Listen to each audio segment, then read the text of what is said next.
মাতৃশক্তি, নারী শক্তি, আমাদের কন্যা, আমাদের বেটি, আমাদের লক্ষ্মী, আমাদের সরস্বতী, কেউ সুরক্ষিত নয়। কলেজের ছাত্রীকে ধর্ষণ করলে কেন খুনিতে নকুল? জবাব চাই, জবাব দাও।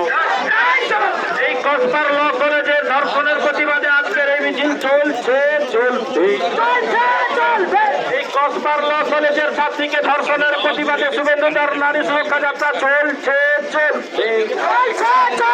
এই কসবার ল কলেজের ছাত্রীকে ধর্ষণের প্রতিবাদে আজকের এই বিজেপির মিছিল চলছে, চলবে।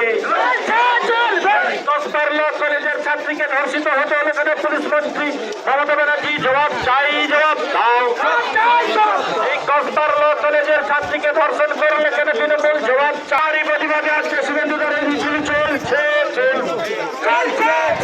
এই জননেতার এই নারী সুরক্ষা যাত্রা চলছে, চলবে।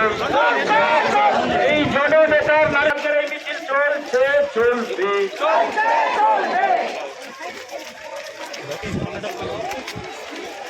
এই ঘূর্ণিঝড়ের বিরুদ্ধে, এই জোর তোলাতুলিদের বিরুদ্ধে, মমতার বিরুদ্ধে, শাসকের নেত্রীর বিরুদ্ধে,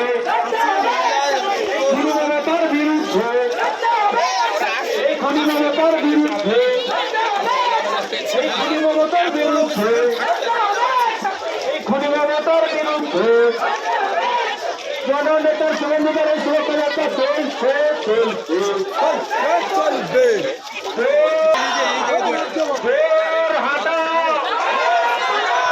দর্শকদের নেত্রী মমতা হাঁটাও, দর্শকদের নেত্রী মমতা হাঁটাও, দর্শকদের নেত্রী মমতা তৃণমূল হাঁটাও, এই পায়খানা খাওয়া তৃণমূল হাঁটাও, এই নৈরাজ্য সৃষ্টি করে তৃণমূল হাঁটাও, এই লেডি হিটলার মমতা ব্যানার্জি হাঁটাও। আমি বললাম এই মিছিল আরজি করের অভয়ের জন্য যেমন কসবা গার্লস কলেজের আমাদের বোন ছাত্রীর জন্য তেমন, তেমনি আপনাদের বোমায় উড়ে যাওয়া তামান্নার জন্য তেমন। আমি ওদের বলে এলাম, কেউ সুরক্ষিত নয় এই বাংলায়। মমতা ব্যানার্জিকে না সরালে কোন মাতৃশক্তি, নারী শক্তি, আমাদের কন্যা, আমাদের বেটি, আমাদের লক্ষ্মী, আমাদের সরস্বতী, কেউ সুরক্ষিত নয়।